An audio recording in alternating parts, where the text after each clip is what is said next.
இந்த படத்தை வந்து வெற்றிமாறன் சார் அப்புறம் தனுஷ் சார்லாம் இப்போ ரீசெண்டாக பார்த்துட்டு இந்த படம் பிரம்மாண்டமாக இருக்குது பிரமாதமாக இருக்குன்னு பாராட்டியிருக்காங்க. இவ்விழாவிற்கு சிறப்பு விருந்தினராக கலந்து கொண்ட திரு கலைப்புலி எஸ் தானு அவர்களே, சத்யஜோதி ஃபிலிம்ஸ் திரு தியாகராஜன் அவர்களே, கதை வசனகர்த்தாவில் புதிய அத்தியாயம் படைத்த டைரக்டர் திரு பாக்யராஜ் அவர்களே, பல்துறை வித்தகர் திரு சித்ரா லட்சுமணன் அவர்களே, ட்ரெண்டிங் இளைஞன் திரு தனஞ்சயன் அவர்களே, நண்பர்களே, உறவினர்களே, பத்திரிகை ஊடக நண்பர்களே, இந்நிகழ்ச்சியை ஊடக வழியாக கண்டு ரசித்து கொண்டிருக்கும் ரசிக பெருமக்களே, என் உயிரினும் மேலான என் மீது அதிக அன்பும் அதிக நம்பிக்கையும் வைத்திருக்கும்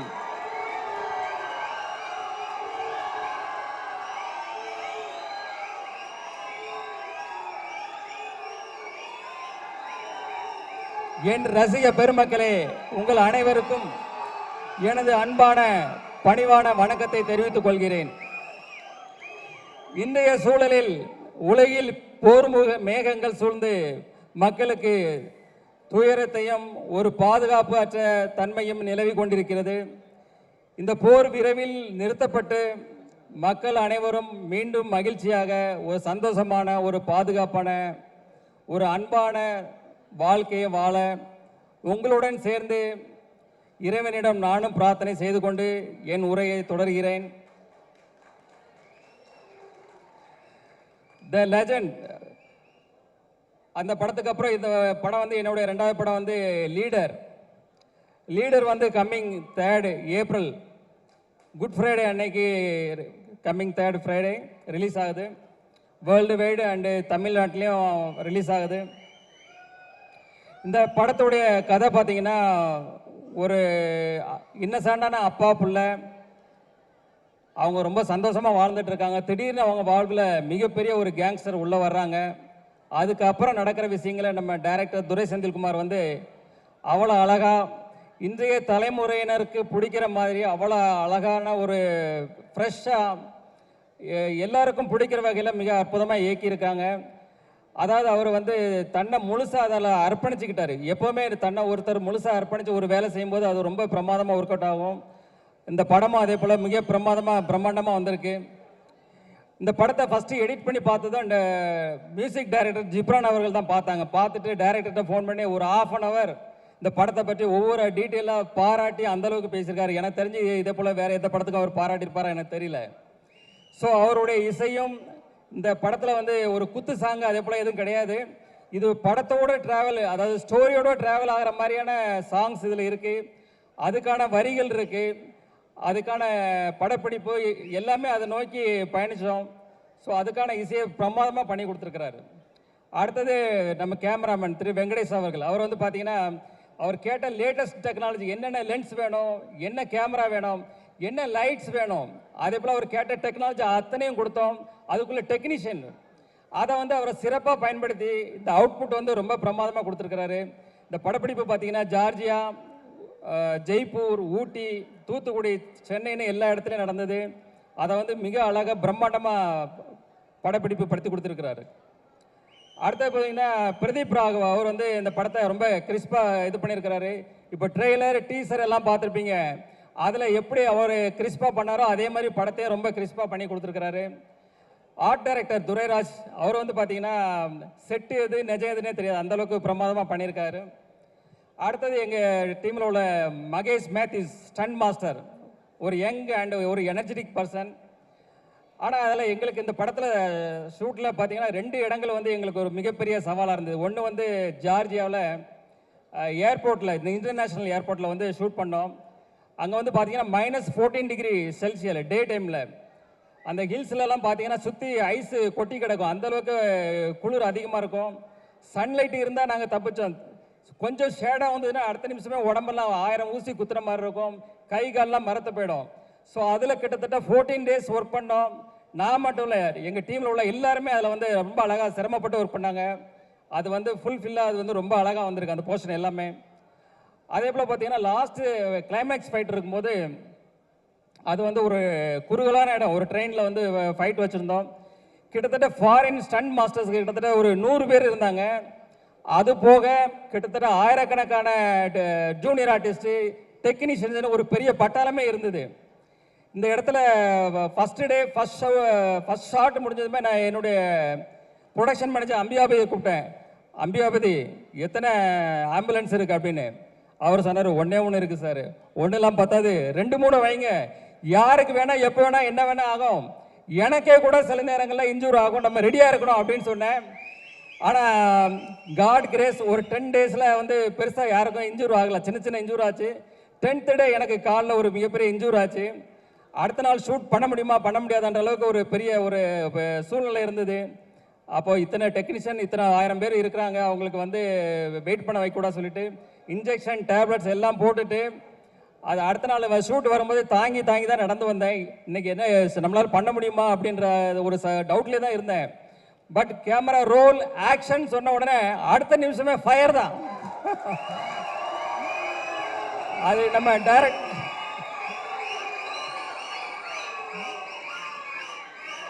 நம்ம டைரக்டர் சார் சொன்ன மாதிரி அந்த எனர்ஜி எங்கேருந்து வருது தெரியாது. அது காட் பிளஸிங், கடவுளுக்கு தான் நன்றி சொல்லலாம். அதே போல் இந்த படத்தில் ஒர்க் பண்ண அத்தனை டெக்னீஷியன்ஸும் அவங்கள வந்து முழுசாக அர்ப்பணித்து இதில் ஒர்க் பண்ணாங்க. எப்படி இப்போ நம்ம தலை எப்படி அப்படி தான் வாழு. ஸோ அதே போல் என் கூட இருந்த எல்லாருமே அவங்கள தன்னை அர்ப்பணித்து அந்த இதில் ஒர்க் பண்ணாங்க. அவங்களோட ஒர்க்கு எல்லாரும் ரொம்ப ஃபென்டாஸ்டிக்காக வந்திருக்கு. அவங்களுக்கு எல்லாருக்கும் தேங்க்ஸ். அதாவது நம்ம டைரக்டர் டீம் ஆகட்டும், எனி அதர் டெக்னீஷியன், எல்லா டெக்னீஷியனுக்கும் என்னோட தேங்க்ஸ். அவங்களுக்கும் என்னுடைய வாழ்த்துக்களையும் தெரிவித்துக் கொள்கிறேன். அடுத்தது ஆர்டிஸ்ட்டுக்கு வர்றேன். ஆர்டிஸ்டில் வந்து பார்த்தீங்கன்னா நம்ம அறந்தாங்கி நிஷா அவர்கள் வந்து என்ன ஷூட்டில் இருக்கும்போது கோ டைரக்டர் வந்து சொன்னார், பக்ருதீன் சார் இவங்க வந்து ஸ்கிரிப்டில் இருக்கிற மாதிரி 2 வார்த்தை திட்டுவாங்க சார் அப்படின்னு. சரின்னு இருந்தேன். அவங்க பார்த்தா ஷார்ட் போகுது, திட்டிகிட்டே இருக்கிறாங்க. எனக்கு ஷாக் ஆகிட்டு உடனே பக்ருதீன் சாரை கூப்பிட்டு, என்ன சார் இது, நீங்கள் 2 சீன் தானே சொன்னீங்க சார், இன்னும் இவ்வளோ திட்டிகிட்டு இருக்காங்களா அப்படின்னு. இல்லை அவர் சொன்னார், மேடம் கூட 2 வார்த்தை போட்டுக்கலாமான்னு கேட்டாங்க. நான் சரின்னு சொன்னேன். ஆனால் இப்படி வச போடுவாங்கன்னு எனக்கு தெரியாது சார் அப்படின்னு. ஆனால் அப்புறம் அறந்தாங்கி நிஷாட்ட அப்புறம் சொன்னேன் வந்து, இல்லை இது நீங்கள் பண்ணது கரெக்டு தான், இந்த வந்து சீன் அப்போ தான் இது வந்து நல்லா இன்ட்ரெஸ்டிங்காக இருக்குன்னு சொல்லி அந்த சீன் அதே போல் ரொம்ப நல்லா வந்தது. அடுத்தது பார்த்தீங்கன்னா நம்ம யோகிராம், வேலு, நிரஞ்சன், கதிர், அதே போல் பத்மன், இவங்க எல்லாருமே அந்தந்த ஆர்டிஸ்ட்டு அந்தந்த கேரக்டரில் ரொம்ப அழகாக பண்ணாங்க. இதே போல் பல ஆர்டிஸ்ட் அதில் ஒர்க் பண்ணாங்க. அவங்க எல்லாருக்குமே என்னுடைய வாழ்த்துக்கள். அடுத்தது வந்து இயல் பாப்பா, அவங்க வந்து ஒரு பான் ஆர்டிஸ்ட் தான். டைரக்டர் ஆல்ரெடி இப்போ சொன்னார், அந்த சின்ன வயசுலேயே அந்த அளவுக்கு அதை புரிஞ்சுக்கிட்டு அதை அழகாக டெலிவரி பண்ணுற விதமாகட்டும் எல்லாம் ஆகட்டும். செட்லேயே அவங்க பேரண்ட்ஸ்கிட்ட சொன்னேன், இந்த பொண்ணு ஒரு நாளைக்கு பெரிய ஹீரோயினாக வரும்னு. அது கண்டிப்பாக நடக்கும். அதே போல் நம்ம ஜார்ஜி வில்லியம்ஸ்னு நடித்தார் என் கூட. அப்போ அவர் வந்து ஒரு சீனு, அவர் அங்கே நிற்கிறாரு, நான் இங்கே நிற்கிறேன். அப்போ அவர் வந்து கொஞ்சம் சங்கோச்சப்பட்டார், சார் நீங்கள் அங்கே இருக்கணும் நான் இங்கே இருக்கணும், இதான் சார் அப்படின்னு கொஞ்சம் சங்கோச்சப்பட்டார். சார் சினிமா தானே சார், இது அப்படி தான் பண்ணணும்னு சொல்லி அவரை சமாதானப்படுத்தி அந்த சீனை முடித்தோம். அதுக்கப்புறம் ஒரு எமோஷனான சீன், என்னோட எமோஷனான ஒரு சீனு. செட்டில் அந்த சீன் முடிஞ்சதை எல்லாரும் கிளாப்ஸ் பண்ணாங்க. சார் ஓடி வந்து கையை பிடிச்சிட்டு ரொம்ப நெகிழ்ச்சியாக கண்ணெலாம் கலங்கி அவர் வந்து ரொம்ப பாராட்டினார். அந்த தருணங்களும் ரொம்ப சந்தோஷமாக இருந்தது. அடுத்தது பார்த்தீங்கன்னா நம்ம பாகுபலி பிரபாகர், அவர் வந்து பார்த்தீங்கன்னா ஒரு சீனில் அப்படி ஃபோனை அப்படி தூக்கி வீசினார். அப்படி பார்த்தா எல்லாம் ஃபோன் தெரிச்சு ஓடுது. பக்கத்தில் இருந்தவங்க எல்லாரும் தூரமாக ஓடி போயிட்டாங்க. ஏன்னா அவ்வளோ பயம். என்ன சார் இது இவ்வளோ பவர்ஃபுல்லாக அடிக்கிறாரு. ஏன்னா அவர் அஜானபாகு 6 அடிக்கு மேலே இருக்கிறாரு, கடோத் கஜன் மாதிரி இருக்கிறாரு. அது எல்லாம் கொஞ்சம் பயந்தாங்க. அப்புறம் அவர் வந்து சொன்னார், இல்லை சார் நான் இப்படி பண்ணுறேன் இது இப்படி பண்ணுறேன், யாருக்கும் ஒன்றும் ஆகாதுன்னு சொல்லி அடுத்த சீன் எடுத்தோம். அதே போல் ரொம்ப இன்ட்ரெஸ்டிங்காக அது போச்சு. அதே போல் பார்த்தீங்கன்னா நம்ம லால் சார் வந்து ஒரு மிகப்பெரிய ஜீனியஸ். அவர் வந்து ஒரு ப்ரொடியூசர், ஒரு டைரக்டர், ஒரு ஆக்டர். அவர் வந்து இந்த படத்தில் பண்ணும்போது நாங்கள் எங்களுக்கு ஒரு பயம். ஏன்னா மோகன்லாலுக்கு அப்புறம் அவர் மலையாளத்தில் மிகப்பெரிய ஒரு நடிகர். ஸோ அவர் கூட நடிக்கிற ஷாட்டில் நாங்கள் ரொம்ப கான்சியஸாக பண்ணும்போது மோஸ்ட் ஆஃப் த ஷாட் அவர் கூட சார் கூட பண்ணும்போது சிங்கிள் ஷாட்லேயே ஓகே பண்ணோம். அந்தளவுக்கு சேலஞ்ச் எடுத்து பண்ணேன். அது எல்லாமே most of the time single ஷாட்லேயே அது முடிஞ்சுது. அது ஒரு இன்ட்ரெஸ்டிங்கான அனுபவம். அடுத்தது பார்த்தீங்கன்னா நம்ம சந்தோஷ் பிரதாப் அவர் வந்து ஸ்டார்டிங்கில் ஒரு ஃபஸ்ட்டு ஷெட்யூலில் அவருடைய இது பார்த்துட்டு வந்து இது வந்து ஒரு மேனரிசம் பண்ணார், சிரிச்சுக்கிட்டே ஒரு மேனரிசம் பண்ணார். அப்போ நான் டைரக்டர் சார்கிட்ட சொன்னேன், சார் இது மேனரிசம் நல்லா இருக்கு சார், படம் ஃபுல்லாக இது ட்ராவல் பண்ணால் நல்லா இருக்கும்னு. சாரும் அக்செப்ட் பண்ணிக்கிட்டாங்க. அப்புறம் அதுக்கப்புறம் பார்த்தீங்கன்னா கிளைமேக்ஸ் ஃபைட்டில் வந்து அவர் கண்ணில் ஒரு அடிபட்டுரும், கண்ணில் பிளட் மாதிரி ஒன்று இதாகிடும், கிளாட் ஆகிடும். ஸோ எவ்ரி ஷாட், அதாவது அந்த கிட்டத்தட்ட 14 days எவ்ரி ஷாட் வந்து அவர் கண்ணில் அந்த பிளட்டை போடணும், எவ்ரி ஷாட்டு. அதாவது யாருமே சொல்ல வேண்டியதில்லை, யாருமே அவருக்கு எதுவுமே சொல்ல வேண்டியதில்லை. அவரே அந்த கரெக்டாக அந்த ஷாட் ரெடினா அந்த கண்ணில் அந்த பிளட்டை போட்டு வந்துடுவார். அதை பார்க்கும்போதே நம்மளுக்கே சிரமமாக இருக்கும், அது கஷ்டமாக இருக்கும். அது என்னடா இவ்வளோ கஷ்டப்பட்டு பண்ணுறாங்களேன்னு. பட் அவர் வந்து அதை டெடிக்கேஷன், அந்த அளவுக்கு அவர் வந்து சின்சியாரிட்டி, அவர் வந்து மிகப்பெரிய உயரத்துக்கு வரணும் நீங்கள். அதே போல் நம்ம ஷாம் சார் வந்து பார்த்தீங்கன்னா அவருடைய மெச்சூர்டான நடிப்பு அந்த படத்தில் கொடுத்துருக்கிறாரு. அவர் இத்தனோட வருட ட்ராவலில் பார்த்தீங்கன்னா அந்த ஒரு அனுபவம், அந்த மெச்சூர்டான நடிப்பு அதை கொடுத்துருக்கிறாரு. எனக்கு தெரிஞ்சு அவர் பண்ண கேரக்டரை வேறு யார் பண்ணாலும் இந்த அளவுக்கு நல்லா ஜஸ்டிஃபை பண்ணி இருக்க முடியுமான்றது எனக்கு ஒரு டவுட் தான். அதே போல் வந்து ஜார்ஜ் வில்லியம்ஸ் வேற இருந்தது. ரைட்டு. நம்ம வந்து அமிர்தா ஐயர்னு ஒருத்தவங்க பண்ணாங்க. அவங்க ஒரு சின்ன ரோலில், அதில் நல்ல ரோல் தான் அவங்களுக்கு, அமிர்தா ஐயர். ஆக்சுவலி அவங்க பார்த்தீங்கன்னா செட்டுக்கு வரும்போது வந்து ஒரு இன்னசென்ட்டாக இருப்பாங்க. அது வந்து சீன் பார்த்தீங்கன்னா மிகப்பெரிய சீனாக இருக்கும். இந்த சீனை அவங்களால எப்படி கன்சியூம் பண்ண முடியும், எப்படி பண்ண போகிறாங்கன்னு ஒரு பயத்தோடய நம்ம இருப்போம். ஆனால் அந்த சீனை ரொம்ப அழகாக நேர்த்தியாக பண்ணி எங்களை ஆச்சரியப்பட வச்சாங்க. அதே போல் ஒரு எமோஷனான ஒரு சீன் இருந்தது, அதுலேயும் வந்து அவங்க அழகாக பெர்ஃபார்மன்ஸ் பண்ணி அதை வந்து இப்போ எல்லாருடைய பாராட்டையும் பெற்றாங்க. அதே போல் ஐஸ்வர்யா லட்சுமி மேடம், அவங்க வந்து பார்த்திங்கன்னா ஐஸ்வர்யா மேடம் வந்து ஒரு முதிர்ச்சியான பண்பட்ட நடிப்பு, அதாவது அவங்களுடைய ஷெட்டில் மோஸ்ட்லி எங்களுக்கு ஜெய்ப்பூரில் தான் இருந்தது. ஒரு முதிர்ச்சியான பண்பட்ட நடிப்பை ரொம்ப சிறப்பாக வெளிப்படுத்தினாங்க. ரியலி அது வந்து அவங்கள பாராட்டத்தக்கது. அடுத்தது நம்ம ஆண்ட்ரியா, அவங்க வந்து பார்த்திங்கன்னா நம்ம டைரக்டர் சார் எல்லாருக்குமே அந்த கேரக்டருக்கு வந்து வேறு அந்த கேரக்டருக்கான நேம் தான் வச்சுருந்தாங்க. ஆனால் ஆண்ட்ரியா அவங்க வரும்போது மொத்தம் ஆண்ட்ரியானே சொல்லி எழுதி வச்சுருந்தாங்க. ஏன்னா அந்த கேரக்டருக்கு அவங்க பண்ணால் நல்லா இருக்கணும், அந்தளவுக்கு சார் வந்து மைண்டில் ஜஸ்டிஃபை பண்ணி வச்சுருந்தாங்க. அதை படம் பார்க்கும்போது எங்களுக்கு புரிஞ்சது, சார் சொன்ன மாதிரி அவங்க வந்து அதை கரெக்டாக ஜஸ்டிஃபை பண்ணி ரொம்ப அழகாக பண்ணியிருந்தாங்க. அடுத்தது நம்ம தலைவர் விடிவி கணேஷ் தான். அவர் வந்து பார்த்திங்கன்னா ஒரு சீன் எடுத்துகிட்டு இருக்கோம், ஒரு 2 பேருக்கு சேர்த்து ஒரு க்ளோஸ்அப்பு. சார் வந்து எடுத்துகிட்டு இருக்கிறாங்க, ஷார்ட்டு டேக்கு போயிட்டே இருக்கு, ஓகே ஆக மாட்டேங்குது. என்னன்னு பார்த்தா அவர் அடிக்கிற காமெடி நம்மளால சிரிப்பை கண்ட்ரோலே பண்ண முடியல. அப்போ சார்கிட்ட ஒரு ரிக்வஸ்ட் பண்ணேன், சார் நான் வந்து கொஞ்சம் டைலாக் நான் பேசி முடித்ததும் அவருக்கு ஷிஃப்ட் பண்ணிவிடுங்க, அப்போ தான் இது ஒர்க் அவுட் ஆகும்னு சொல்லி அதே போல் பண்ணாங்க. அதுக்கப்புறம் அந்த ஷார்ட் ஓகே ஆச்சு. அதுக்கு விடிவி கணேஷ் சார் தான் தேங்க்ஸ் சொன்னேன். எத்தனை ஷார்ட் எடுத்தாலும் அவர் வந்து சலிக்காமல் நல்லபடியாக அதை முடிச்சு கொடுத்தாரு.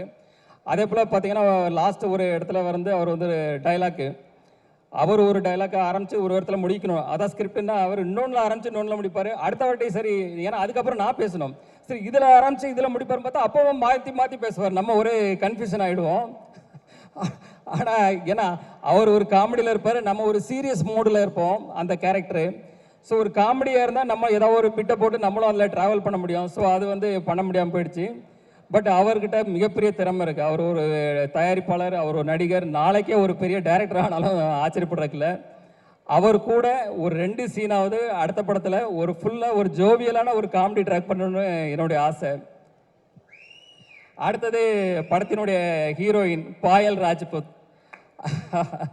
அவங்க வந்து தெலுங்கில் வந்து பார்த்தீங்கன்னா RX100, அப்புறம் வந்து Mangalavaaram, heroine centric film, 2 ஃபிலிமே பிளாக் பஸ்டர்ஸ். ஸோ நாங்கள் வந்து எங்கள் கதைக்கு சார் தேடும்போது சார் சொன்னாங்க வந்து ஒரு ஹோம்லியாகவும் இருக்கணும், ஒரு ஆக்ஷன் ஓரியன்ட் ஹீரோயினாகவும் இருக்கணும். ஸோ அதை 2மே ஜஸ்டிஃபை பண்ணி ரொம்ப பிரமாதமாக பண்ணாங்க. ஸோ தமிழ் சினிமாவுக்கு வந்து அவங்க இந்த பெர்ஃபார்மன்ஸ் வந்து ஒரு புதுசாக இருக்கும், எல்லாருக்கும் பிடிக்கும்னு நினைக்கிறேன். ஃபைனலாக இந்த படத்தை வந்து வெற்றிமாறன் சார் அப்புறம் தனுஷ் சார்லாம் இப்போ ரீசெண்டாக பார்த்துட்டு இந்த படம் பிரம்மாண்டமாக இருக்குது, பிரமாதமாக இருக்குன்னு பாராட்டியிருக்காங்க.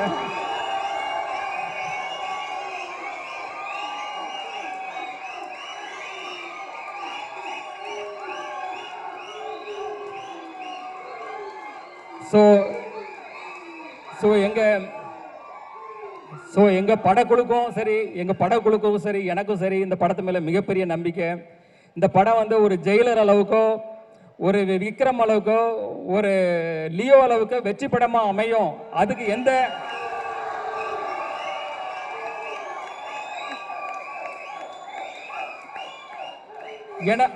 ஏன்னா அதுக்குள்ள தகுதி அத்தனையும் இந்த படத்தில் இருக்கு. நீங்கள் அந்த படத்தை வந்து நீங்கள் பார்க்கும்போது கண்டிப்பாக புரியும். கம்மிங் April 3 வர குட் ஃப்ரைடே அன்னைக்கு, கவர்மெண்ட் ஹாலிடே அன்னைக்கு ரிலீஸ் ஆகுது. ஸோ ஃபேமிலியோட எல்லாரும் பாருங்க. உங்களை 100% இது வந்து சாட்டிஸ்ஃபை பண்ணும்.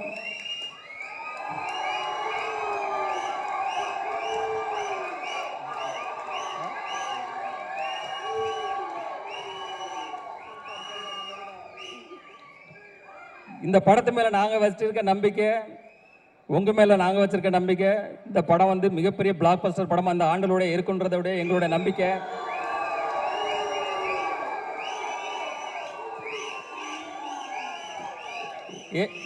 ஏப்ரலில் வந்து உங்களுக்கு ஹாலிடே அண்டு சம்மர் ஹாலிடே வந்துடுது. ஸோ சம்மர் ஹாலிடேயை லீடரோட பார்த்து என்ஜாய் பண்ணுங்கள். அப்புறம் இப்போ என்னுடைய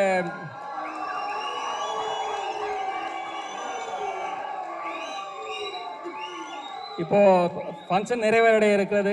எல்லாரும் சாப்பிட்டுட்டு, எல்லாருக்கும் டின்னர் இருக்குது, சாப்பிட்டுட்டு நிதானமாக ரிலாக்ஸாக ஹாப்பியாக போங்க. இந்த நிகழ்ச்சியை தொகுத்து வழங்கிய ஆஞ்சலினா விஜய் அவர்களுக்கு மற்றும் நம்ம நிகில் முருகன் அவர்களுக்கும் தேங்க்ஸ். கடைசியாக இந்த படத்தில் வந்த ஒரு முக்கியமான எனக்கு ரொம்ப பிடித்த டைலாக்கு, அந்த டைலாக்கோட இந்த சொல்லி இந்த படத்தை இதை நிறைவுபடுத்துகிறேன்.